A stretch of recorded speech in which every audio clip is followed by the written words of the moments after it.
Mike Abe, talaga bang kakampi ka ng mga demonyo? Bakit mo ba pinagtatanggol yang si Kerwin Espinosa? Alam naman natin ano mga kababayan, na itong si Kerwin Espinosa ay aminado ito noon na isa itong drug lord. Tapos ngayon, pinagtatanggol nitong si Mike Abe mga kababayan.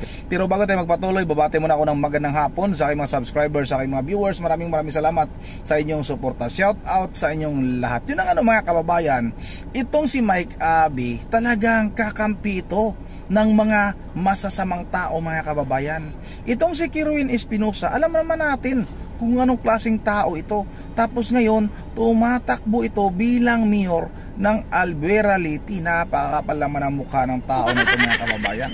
At ito nga si Mike Abe, para bang pinagbibintangan niya itong si Congressman Richard Gomez na sila yung utak sa tangkang pagpapatay nitong si Kerwin Espinosa mga kababayan. Kunwari pa, sinabi niya pa na hindi daw niya kinakampihan itong si Kerwin Espinosa. Ano pa bang sabihin namin sa mga pananalita mo na yan? Talagang halata naman na kumakampi ka kay Kerwin Espinosa at binabatikos mo itong si Congressman Richard Gomez. Dahil nga ba itong si Richard Gomez ay nagpahayag ng suporta kay dating Pangulong Duterte? Kaya ganyan din yung ginagawa mo, binabatikos mo. Alam naman natin talaga mga kababayan, may punto naman itong si Congressman Richard Gomez na scripted talaga yung nangyari kay Kerwin Espinosa.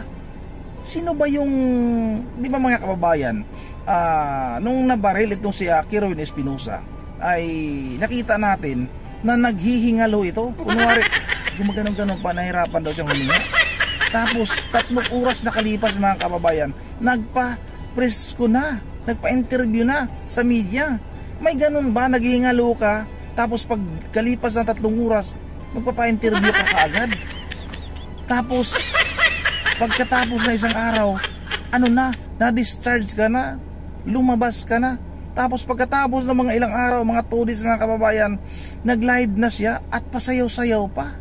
May ganun ba? Na nabaril? Na napuruhan?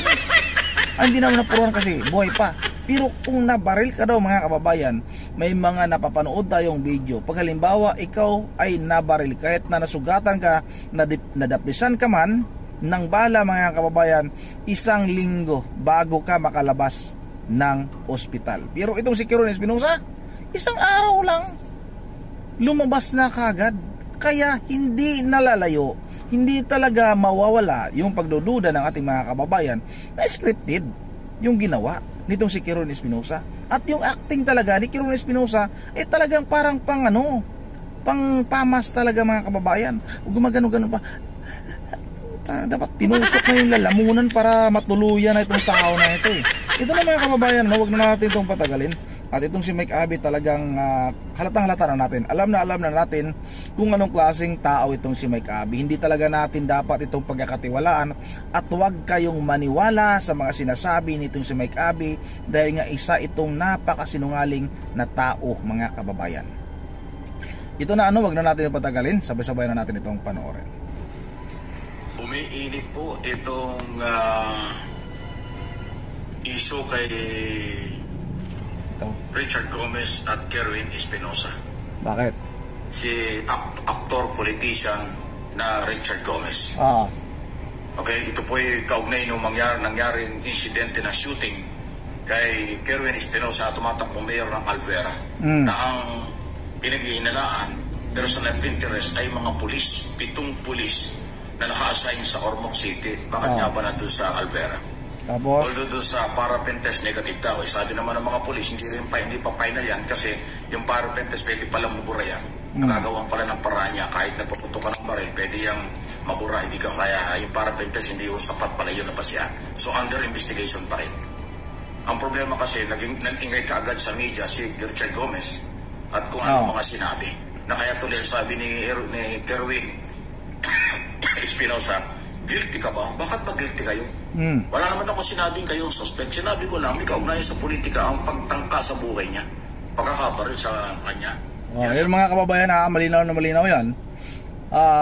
Na itong si Kerwin Espinosa, talagang pinangalanan naman itong si Congressman Richard Gomez at itong si Mayor Lucy Torres Gomez mga kababayan. Huwag kang magsinungaling.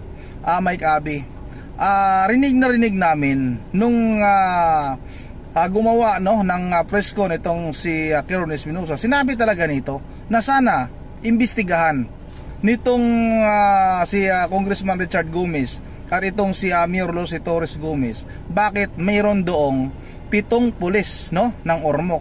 Sino ba ang unang nagbanggit ng pangalan? Di ba si Kirwin Espinosa? Huwag mong ibahin yung kwento, Mike Abby. Ikaw talagang napakasinungaling mong tao ka. At yung Espinosa. Bakit naman sinasabing scripted daw?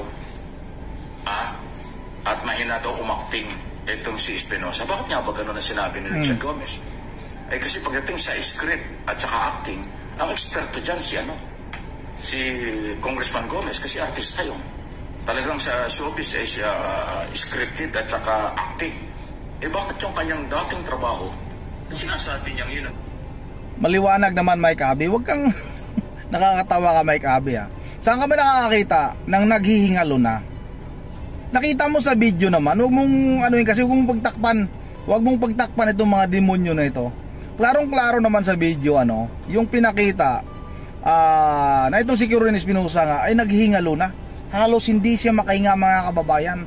Tapos after 3 hours nagpa-interview ka agad, may press con ka agad, nagsalita ka agad ito, at pinangalanan nga, lumabas nga o nabanggit nga yung pangalan nitong si Congressman Richard Gomez at itong si Mayor Lucy Torres Gomez, mga kababayan. Sinabi ni Kirwin Espinosa, bakit nandoon nga daw yung 7 pulis? Siya na kaagad yung humusga. Bakit binanggit niya kaagad yon sa media? Kakabaril lang niya nun. Paano niya nalalaman kaagad yon? O di ba, mga kababayan? Tapos after 1 day, nakalabas na nga ito ng hospital. Ang bilis, no? Ang bilis niyang nakalabas. Ibig sabihin, yung kunwari niyang naghihingalo siya, makikita naman sa video, mga kababayan, na hinahabol na nga yung pahinga. Hinahabol nga yung hininga, hindi pahinga, hininga nitong si Kirwin Espinosa.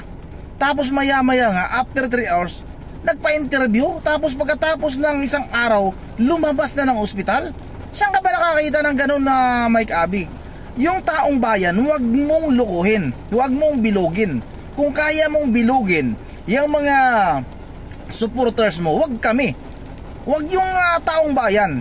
Porket ba itong si Congressman Richard Gomez ay nagpahayag noon ng suporta kay dating Pangulong Duterte, dahil ayon kay Richard Gomez, talagang may malaking kaibahan nung panahon ni Pangulong Duterte. Talagang tumahimik itong mga drug addict, itong mga drug user, talagang may takot sa panahon na yon. Samantala ngayon, wala na. Ayon pa kay Congressman Richard Gomez, napakalaking tulong ng ginawa ni dating Pangulong Duterte sa kanilang bayan. Dahil nga nawala yung mga drug addict, mga kababayan. Ito na lang si Mike Abby ang natira ngayon, mga kababayan, ha. Ano sana yun? Nawala na. Ba't namatay? Tiga lang, ha. Umulan pa. Tuloy. Asa na? Wala. Ang ginagawa ni Espinosa, sino bang gustong, hindi ko pinagtatanggol si Espinosa, hindi ko naman kakano-ano yan. Ko kilala ng personal yan. Kaya lang po, buhay ang nakataya doon sa kanya, binaril siya. Huwag ka nang mambula, Mike Abby. Yung tuno pa lang ng pananalita mo, sinasabi mo hindi mo pinagtatanggol yan si Kirwin Espinosa. Klarong-klaro naman. Hanggang dyan sa huling salita mo, dyan sa video na yan, talagang klarong-klaro na pinagtatanggol mo itong si Kirwin Espinosa. At yung pinagbibintangan mo talaga itong si Congressman Richard Gomez. Huwag kang magsinungaling, Mike Abby, lalong lumalaki yung ilong mo. Magkasing laki na tayo ng ilong pag ganyan ka. Huwag kang masyadong magsinungaling. Talagang talagang tao ka talaga. Kung sino yung mga masasama, yan ang pinapaboran mo. Kahit na yung tao ay, yung halimbawa, mga kababayan, gumagawa ng mabuti, basta kakampi o kumakampi kay dating Pangulong Duterte, talagang sisirain nitong si Mike Abby. Hindi nyo ba nahalata? Lahat na lang ng mga kumakampi kay dating Pangulong Duterte at kay Vice President Sara Duterte, talagang sinisira nito. Si Senador Amy Marcos, Camille Villar, si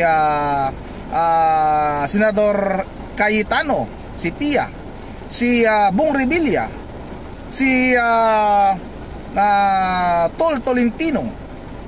O yung mga yan mga kababayan, nagpahayag ng suporta yan kay dating Pangulong Duterte. Kaya sa kanyang programa, sinisira niya itong mga tao na ito.